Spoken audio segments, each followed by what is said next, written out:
Salud mental podría definirse como la disciplina que se encarga de el cuidado y tratamiento de las problemáticas que tienen que ver con la parte del cerebro, digámosle así. Una capacidad que menciona mucho el concepto de salud mental es la capacidad de adaptación.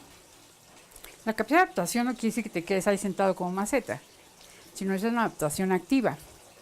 Y dice exactamente la capacidad de adaptarse mientras no pueda uno cambiar las circunstancias.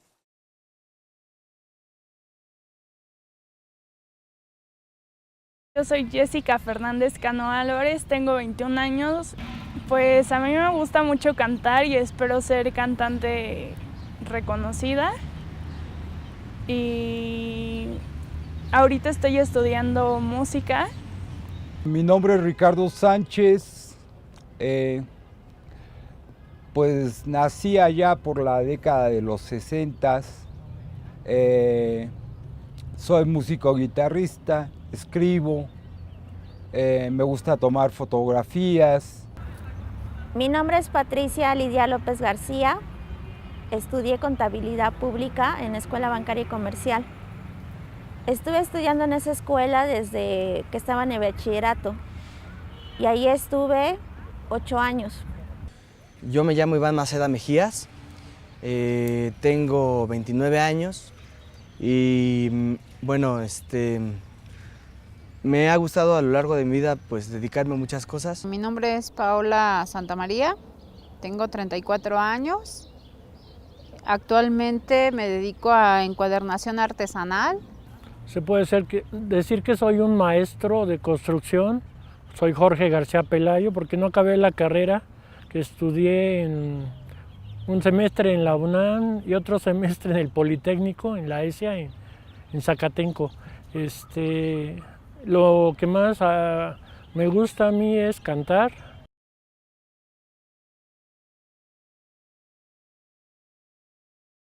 Pues un trastorno psicológico, podría decirse, físico. Eso es de la manera como yo podría describirlo. Pues no saber ni a lo que están uno haciendo ya, ¿no? Porque ya no sabe uno ni lo que en realidad hace uno en la calle o son cosas que ya se le van a uno de las manos.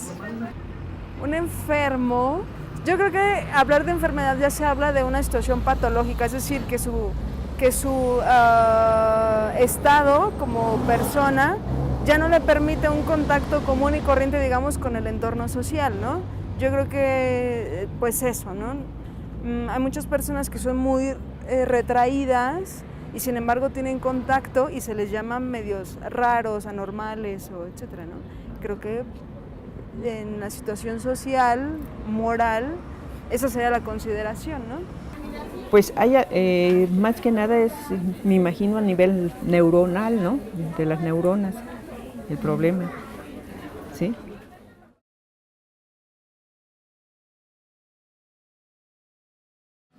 Pues yo que sí. No, yo creo que no.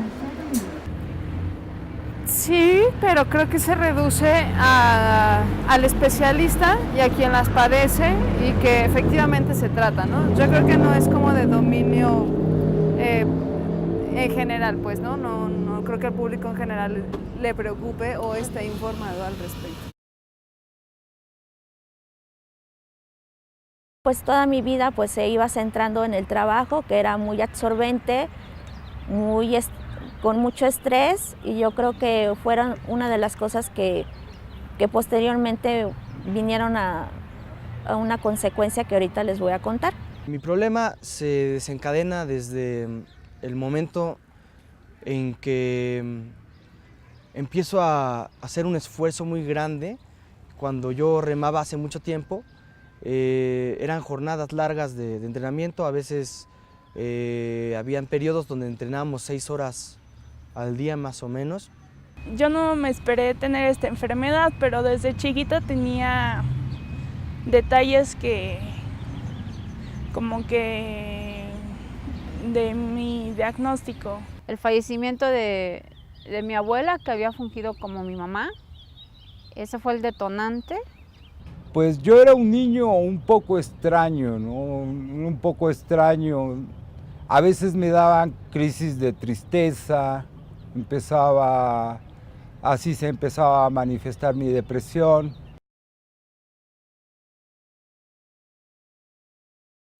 En el año 1997 yo me casé por la iglesia y yo pensaba que me iba a ir muy bien, así como me estaba yendo en todo, ¿no?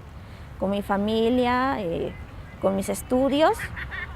Y entonces me casé en 1997 y ahí fue como que el parteaguas de mi vida, porque a partir de allí mi vida cambió. La persona de la cual yo me enamoré, pues no resultó ser un buen hombre y tuve violencia intrafamiliar dentro de mi hogar. Y eso realmente pues fue como pues no saber por dónde jalar, ¿no? La religión me decía que me quedara yo en mi casa, mis padres me decían que me saliera de ese ambiente y yo no entendía. Yo realmente quería seguir mi matrimonio y sufrí mucho estando ahí. Y después, cuando ya me separé en 1999, en el 2010 de enero, a partir de ese entonces, ahí empecé así como a buscar trabajo. Yo no me recuperaba psicológicamente, busqué muchas terapias. A partir de que yo me salí de la náhuatl, yo busqué terapia psicológica, porque realmente como que mi vida se acabó cuando terminé estando en la fundación. Entonces yo quería como encontrarme a mí misma, pero pues con eso de casarme, pues realmente fue como un descontrol en mi vida, porque yo pensaba que pues yo siendo una buena persona, pues todo todo iba a ser bonito y feliz y de color de rosa. Y posteriormente entré a trabajar en el INEGI. Y ya con toda la repercusión de los golpes, todo el trastorno psicológico que tenía mi pareja sobre de mí y todo eso, entonces pues yo no estaba bien, completamente bien. Encontré trabajo en el INEGI, fue un censo histórico en el 2010. Había una pregunta sobre discapacidad en aquel entonces y nunca pensé que yo iba a entrar en esa estadística en el 2010 referente a la discapacidad. Se manejaban 5 discapacidades y yo realmente pues no desconocía totalmente la psicosocial. Yo era un joven tímido ya en la secundaria, no me gustaba cómo daban clases los maestros, me salía de la escuela, andaba vagando, me gustaba vagar por las calles de la ciudad. Yo cambié mucho mi forma de ser, antes de ser internado por primera vez, a después de ser internado, y una persona muy callada, muy receptiva. No procuraba ser de ninguna manera más. Mi estilo de ser era ser callado y observar, y pues veía mucha incongruencia en la gente, y era una cuestión para mí frustrante. Resulta que hubo un año donde a mí se me juntaron muchas cuestiones. En la escuela tenía que ir pues, con un buen promedio, porque pues la sociedad te señala a veces que estás mal cuando no tienes una calificación que exige a veces de dejar de vivir un rato para clavarte nada más en estudiar. Y pues además tenía que cumplir estas horas de entrenamiento que bueno, me llevaban a un momento muy estresado. Y bueno, aparte se juntaron otros problemas como desamores, ¿no? Decepciones amorosas, en el sentido de que no era aceptado uno por una chava, ¿no? Uno estaba ahí queriendo ligar y emocionalmente uno se decaía. Las veces que me internaron, unas fue por manía. La primera vez pues andaba yo en Acapulco y quería rentar un jet, o sea, andaba mal. Entonces sí fue necesario, la verdad. Y las otras veces fue porque pues, me quería suicidar, o sea, lo andaba pensando y mi hermana vio que ahí tenía ya colgada yo mi cuerda y dijo, no, órale, al fray. Pues me doy cuenta que ya desde la adolescencia, incluso desde la niñez, yo ya presentaba ciertos rasgos de impulsividad, de agresividad, de depresión. Me saturo de mucha información y intento acaparar todo y hacer todo perfectamente, entonces me saturo y como que empiezo a sentir que me hablan de la tele, que en el radio me están hablando, que los marcianos y todo eso, ¿no? Pero yo creo que tiene que ver con el estrés y todo eso. Pues como está el mundo, yo creo que no. Pues sí. Creo que decirlo a algún tercero sería una situación un poco complicada, ¿no? Sí. ¿A quién se lo diría? Primero a los familiares, ¿sí? ¿Sí? Ya que me diagnosticaran.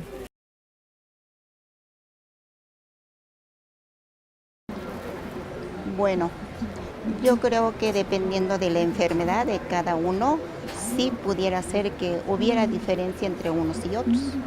No, creo que esos son prejuicios, estereotipos mal informados de la situación, ¿no? Pues la verdad no sabría decirte si sí o no, porque pues la verdad nunca lo hemos vivido de cerca, pero pues yo imagino que sí, ¿no? No. ¿Cómo nos ve usted? ¿Los locos? Pues la mayoría estamos supuestamente cuerdos, ¿verdad? Pero hay más locos que cuerdos, sinceramente, sí es que hay muchos que no están informados del problema que tienen, ¿verdad? Pero sí. Desgraciadamente existe tanta estigmatización que ya no somos pacientes psiquiátricos, somos violentos, somos agresivos. A mí puedo decir rápidamente que me llamó la atención un evento que hubo aquí en el Distrito Federal y el titular del periódico decía era bipolar el asesino de la Roma, lo cual para mí fue muy molesto porque cuando hay otro tipo de evento como este no dicen era diabético el asesino de la del Valle, ¿no? O era diabético aquel que nos robó millones de dólares, ¿no? No, le dieron un nombre. Le dije, era Raúl Salinas, ¿no? Pero cuando se trata de un trastorno mental, nos etiquetan. Entonces, por eso es importante decir, soy usuaria del servicio, pero no soy paciente, ni soy violenta, ni voy a matar, ni voy a sacar mi cuerno de chivo. O sea, soy usuaria porque estoy haciendo uso, vaya la redundancia, del servicio de psiquiatría. Y yo les decía, yo vivo solo y no soy un peligro para nadie, no soy agresivo. Entonces no es necesario que me internen. Y entonces no me internaron, 2 veces me salvé. Entonces yo creo que ya me voy a mantener fuera de los internamientos. Y entonces pues sucedió que el último día de trabajo fui a despedirme de todos los del INEGI y me empecé a dar cuenta que se empezaron a mojar los cuestionarios y yo me enojé muchísimo porque yo dije es el trabajo de meses y ellos no lo cuidaron, no guardaron los cuestionarios y fui a acusarlos allí al Metro Juárez, donde están las oficinas centrales, bueno, no las oficinas centrales del INEGI, pero sí del distrito. Y pues ahí les empecé a decir que no cuidaron el material y a partir de ahí empezó a transformarse en mi vida porque empecé a tener delirios de que me seguían y entonces pues yo les empezaba a contar a mi familia que me empezaban a seguir y yo sentía mucho miedo porque pensaba que el gobierno quería hacerme algo en contra mía o las personas que trabajaban conmigo. Y fue así como un cambio de 360 grados porque en mi familia no existe ningún antecedente biológico o genético de que alguien haya tenido una enfermedad mental. Y entonces pues mi familia no sabía ni dónde recurrir o qué pasaba conmigo. Y entonces mi mamá, mis hermanas estuvieron muy preocupadas y entonces encontré ayuda en el Instituto Nacional de Psiquiatría, pero no sabíamos dónde quedaba porque nosotros vivimos al norte de la Ciudad de México y los institutos psiquiátricos se encuentran al sur de la ciudad. Entonces la primera instancia donde me recibieron fue el Fray Bernardino y ahí pues no fui internada, me dieron una pastillita, risperidona, y con eso empecé a ver que mi mente estaba enferma. La gota que derramó el vaso fue cuando me participé en el campeonato panamericano juvenil que se celebró aquí en México en el 2002 y competimos contra personas pues muy altas, con un físico muy imponente, unos brasileños que pues el más chaparrito mediría 1,82 y bueno, los más altos pues yo creo que llegaban casi a los 2 metros. Nosotros en nuestra tripulación éramos muy pequeños, en comparación de ellos medía yo 1,69. La creencia de que la guerra atómica era inevitable, ¿no? Yo leía los periódicos y había llegado a la conclusión de que en un momento, de un momento a otro, la Guerra Fría iba a terminar con una serie de misilazos que en 45 minutos, según algunos, iba a acabar con toda la civilización conocida hasta la actualidad, ¿no? Estaba en exámenes finales porque, pues sí, porque tenía muchas cosas en la cabeza y me costaba trabajo estar tranquila y pues me llevaron al Instituto Ramón de la Fuente. Pues mi familia se alteró un poco cuando me enfermé por primera vez porque pues era algo desconocido para ellos y pensaron que tenía que ver con mi novio, ¿no?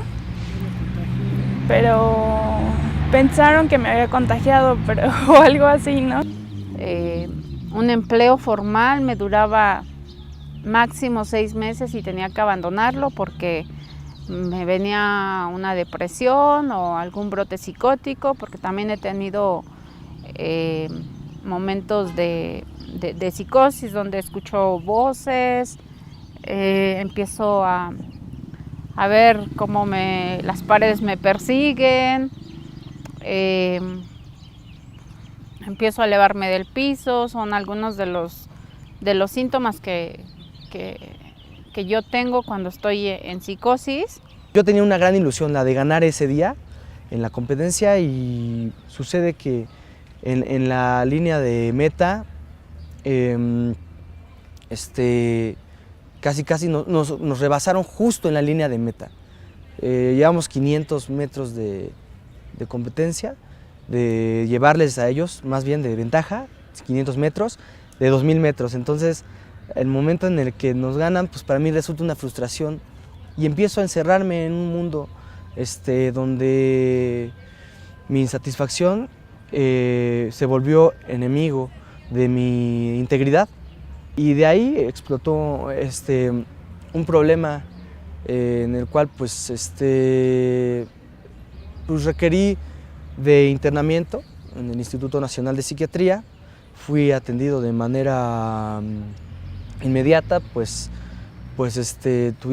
tuve la suerte de tener ahí a mi tía trabajando. Entonces me internaron, ya después pues ya cuando fue clara la crisis, pues me internaron y pues hasta tuve que abandonar la escuela. Yo llevaba un buen promedio, llevaba 9.2 de promedio en la prepa, ¿no? Pero pues con tanto medicamento, pues ya no era posible volver al aula, ¿no? Incluso recuerdo que me era difícil leer. Los tratamientos medicamentosos, o sea, surgen fundamentalmente en el siglo XX y son como cada vez más, como más generalizados. Realmente, o sea, como que si quieres siguiendo a la perspectiva de Michel Foucault, él plantea en la historia de la locura que de los años 20, 30, que comienza como el gran auge del tratamiento medicamentoso, se han ido convirtiendo los hospitales psiquiátricos o las clínicas psiquiátricas en lo que él llama los acuarios tibios. Es decir, ¿qué quiere decir esto? Es como esos espacios en donde la vida y las emociones hay que bajarlas al máximo, y creo que, bueno, no puedo dar mi opinión desde el punto de vista médico, porque no lo soy, pero creo que esa es la idea, aplacar a los sujetos a través de medicamentos específicos y determinados, en donde ya no sería desde el punto de vista, sería como un paso, estaría mucho más cerca de la neurología que de la psiquiatría en sentido estricto. Conozco muchos residentes de psiquiatría que están muy pero muy interesados en aspectos psicoterapéuticos. Inclusive ellos mismos están en terapias personales, que esa es otra cosa. Los que estamos en esta línea debemos tener un tratamiento personal, psicoterapéutico o psicoanalítico. Los que hacemos psicoanálisis tenemos obligatoriedad de tener psicoanálisis por muchos años, mínimo 6 años. Los psicoanalistas que conozcan, pues todos llevamos un tratamiento entre 4, 6, 8 años de análisis personal. Los psiquiatras están ahora optando por llevar psicoterapias. Esto hace que en un momento estén mejor armados para contener al paciente desde el punto de vista psicoterapéutico, no solamente farmacológico. No vamos a pasar nunca a negar la farmacología, que es la que ha hecho el boom del buen tratamiento psiquiátrico. Un buen tratamiento psiquiátrico debe estar con una excelente medicación y psicoterapias o psicoanálisis si es posible, ¿no? No puede ser simplemente uno. Inclusive hay muchos colegas míos que trabajan, por ejemplo, psiquiatría, ellos medican, pero al mismo tiempo se trabaja en conjunto con un psicoterapeuta, con un psicoanalista o un psicoanalista de grupo o un psicoanalista familiar. O sea, no es solo un elemento. El tratamiento de un paciente va a necesitar muchas gentes a su alrededor. Si es necesario, el neurólogo, el psicólogo, el psiquiatra, el terapeuta familiar, el terapeuta de grupo. Todo esto comprenderán que es prácticamente imposible a veces darlo en oficial. Sin embargo, el instituto tiene muchas de estas cosas en conjunto para los pacientes que llegan ahí. El tratamiento integral puede, dependiendo la persona, el grado de deterioro que haya tenido, pues requiere la parte biológica o solamente la parte psicológica o una integración social, ¿sí? Dependiendo. Si la persona ha tenido un deterioro muy grave, esa persona puede ser que ya, por ejemplo, ya no se atiende, ya no come, ya no se baña, ya no tiene actividades diversas ni de relación con los demás. Entonces, si la persona ya tiene un grado importante, ¿no?, de deterioro, pues en la parte biológica se requiere ayudar como para que esa persona vuelva a funcionar lo mejor posible. Dependiendo de la necesidad de la persona es que la parte biológica, la parte del tratamiento médico entra, pero no necesariamente es para controlar o para hacerle daño, no, es para que reduzca los síntomas negativos en cuanto a su disfunción. Y después que ya empiece a funcionar, eso se va reduciendo y van teniendo un funcionamiento lo más adecuado posible. primero que quiera ser tratado, ¿no? Es muy importante la libertad, que quiera ser tratado, puede ser por condiciones emocionales, por condiciones de patología simple o por condiciones de personalidad o de enfermedades de las llamadas cuadros mentales amplios, ¿no? Básicamente. Que la persona no pueda disfrutar de la vida, que ella misma se perciba y se sienta agobiada, limitada de poder disfrutar la vida, hacer cosas que le gusten hacer, ¿no? Y de poderse desarrollar. Una persona cuando quiere hacerse daño, cuando ya hay conductas manifiestas de querer hacerse daño, es una razón como para apoyarlo y ayudarlo a que no lo haga. Lo más importante es cuidar al paciente, de no autoagredirse, y después a la familia y a la sociedad de que no agredan, de que no se lastimen, ¿no? Muchísimas veces gente que tiene muchos cuadros ya repetitivos suicidas, es necesario internarlos para preservar su vida, aunque ellos no quieran, ¿no? O cuando realmente el proceso de fuera de realidad está entorpeciendo tanto a la familia y al paciente que es necesario guardarlo unos días para que recupere la estabilidad. Es cierto que antes incluso se apartaban y se privaban de todo tipo de contacto, es cierto. Actualmente no se requiere. Si la persona en un momento dado se aparta de su medio ambiente cercano, ¿para qué? Para tratar de, primero, que esa persona recobre cierta estabilidad y bueno, sí, tienes que llevarlo a una institución en donde le brinden ese tipo de tratamientos. Es difícil que en casa le puedan dar esa atención, ¿no? Es difícil, puesto que no tendrías que tener un médico de cabecera ahí como para podérselo brindar, ¿no? Hay algunos lugares en donde a la persona la llevan, pero no es una institución, no es un hospital, sino puede ser por ejemplo, una casa de medio camino, puede ser una casa en donde haya otras personas en la misma condición y haya un equipo que esté al tanto, que esté al pendiente.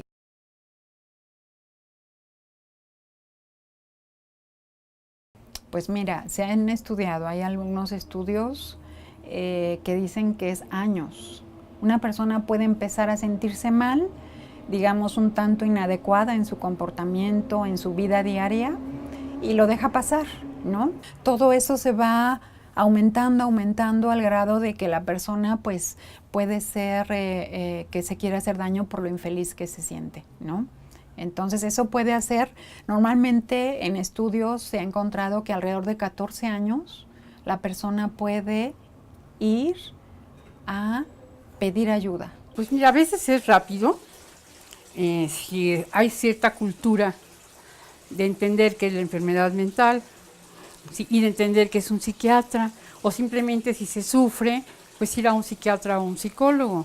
Los buenos psicólogos atienden a los pacientes y en un momento dado, cuando ven que el caso es como no de gravedad de internar, sino que es requerimiento aplicar un fármaco, envían al psiquiatra para que se auxilie. En otros, bueno, va directo. Muchas veces se dilatan muchísimo porque las familias niegan las cosas. No tiene nada, así es. No hay problema, hasta que llegan a haber problemas mayores, ¿va, no? Y después también la falta de recurso económico, la falta de servicios sociales que atiendan perfectamente, se saturan muy rápido, ¿no? Estuve pues vagando de un psiquiatra a otro, de un psiquiatra a otro, sin tener un diagnóstico correcto, un buen tratamiento. Creo que perdí 10 años ahí. Muchas personas nos han tratado de decir que no podemos tener una relación estable. Porque él es bipolar y yo soy esquizofrénica. Pero pues yo creo que sí pueden tener una relación si están enfermos, porque pues siguen siendo unas personas normales y el chiste es mantenerse estables y eso depende de uno mismo y también se puede apoyar uno en la pareja. Y bueno, porque cualquier persona que nos haya dicho en alguna ocasión que no podemos estar juntos por no tener una condición de normalidad, nuestra normalidad es esta, nosotros la aceptamos como tal y creo que funcionamos más como, más que algunas otras parejas que se supone no tienen ningún diagnóstico psiquiátrico. Pues yo me siento muy bien con nuestra relación porque nos tenemos mucha confianza y pues es como cualquier otra relación, solo lo único que nos diferencia de las otras parejas es que tenemos una enfermedad y que pues a veces nos juzgan por eso, pero el chiste es abrir mentes y pues ser positivos entre nosotros. Nosotros somos una pareja que llevamos 4 años de relación, en la cual pues, hemos tenido algún otro problema que cualquier pareja tendría dentro de una relación. Y en realidad nos hemos servido de apoyo mucho, conocemos cada quien nuestra enfermedad y sabemos observarnos, estamos más pendientes cuando tenemos algún problema. Si yo en un momento dado tengo la capacidad económica de sostener a un hijo y traer a alguien que pueda darle una vida feliz, yo creo que lo podríamos hacer sin ningún problema. Y la cuestión de educar o no, pues bueno, es tan simple como que si el leopardo es leopardo y como sabe que es leopardo, puede mantener a un leopardito, ¿sí? Nosotros que somos humanos, que tienen esta condición de trastorno bipolar o esquizofrenia, si lo llegara a tener alguno de nuestros hijos, sabremos el camino más correcto para poder tratar a una persona con ese problema. Y más porque ya tenemos la experiencia con nosotros mismos, ¿no? Así es. Yo sí quise tener hijos, pero yo creo que por el estrés que yo tuve, yo no pude tener hijos. Entonces yo ahorita estoy comenzando pues otra etapa. Hace 2 años estoy comprometida también para casarme con Sergio Francisco Ávila Landeros, y entonces me lo pidió aquí en Radio Abierta y fue de los momentos más bonitos que he tenido en mi vida. Por ejemplo, podríamos decir, una persona que trabaja en una institución, en una empresa, en un taller, ¿no? Puede empezar a sentirse incómodo de que su jefe le pida alguna tarea a realizar, ¿no? Pero esa persona se pone nerviosa, llega el momento en que lo que quiere hacer, que lo sabe hacer, de repente no le sale, no lo puede hacer, al grado de que diga, no lo puedo hacer. El jefe le dice, bueno, ¿qué pasa? Que ya no quieres trabajar. Y si dice, sí quiero trabajar, pero algo pasa que no puedo hacerlo bien. Entonces empiezan a tener conductas, ¿sí? Eso puede ser que en ese momento la persona lo puedan correr, ¿no? Le digan, ya no eres capaz de hacerlo, lo siento. Yo realmente tengo miedo de llegar a una entrevista de trabajo. Yo sí quiero decir que tengo una discapacidad psicosocial, pero en el momento en que yo diga que yo tenga la enfermedad, no van a querer contratarme. Entonces yo quiero pelear un poco por los derechos, que tenemos derecho a tener un trabajo, a tener una familia. Todos mis pacientes saben que tengo trastorno bipolar, porque toda mi vida he luchado porque desde que tengo este problema, incluso antes de que no se discriminara a alguien por una situación aparentemente limitante. No sé, tal vez me tocó conocer personas que tuvieran este sentido y di con ellos en mi vida y pues, pude tomar esa bandera. Pero sí, nunca dejo que ningún paciente se vaya de mi consultorio sin saber que tengo trastorno bipolar. Bueno, si uno lo mira históricamente, o sea, ha ido tomando formas distintas y determinadas. Es decir, el filósofo que me he dedicado a estudiar los últimos 30 años de mi vida trabaja fundamentalmente el problema del encierro. Y se encierra fundamentalmente en sociedades como las nuestras a la diferencia. Y creo que el problema de nuestras sociedades es que nunca han sabido qué hacer con el diferente. Por lo tanto, la forma más fácil que han encontrado es, o sea, excluirlo de la sociedad y recluirlo, ¿ya? Pero creo que eso no es una forma de tratamiento, ni es tampoco una forma de pensar la problemática. Si lo vemos con relación a México, digamos, otro de los estudios que hice durante bastante tiempo fue acerca del funcionamiento de la Castañeda, del Hospital Psiquiátrico de la Castañeda, durante los primeros años. O sea, sabemos que empezó en 1910, fue inaugurado, y se mantuvo hasta 1968. Por lo tanto, trabajé 1910, 1930, en donde hay una cierta modificación de su estructura y, digamos, con lo cual, o sea, venían de otros hospitales previos, o sea, el hospital de hombres y el hospital de mujeres, entonces allí construyen la Castañeda y allí son ubicados, en donde va aumentando su población sistemáticamente, y cuando, o sea, uno va observando la población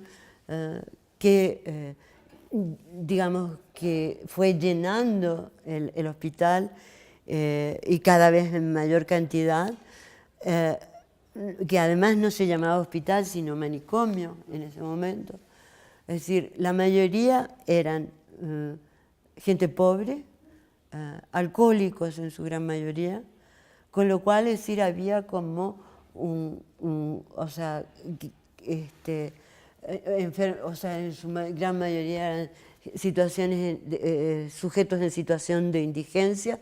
Por lo tanto, digamos, había como una forma de excluir a los sujetos más que de tratarlos.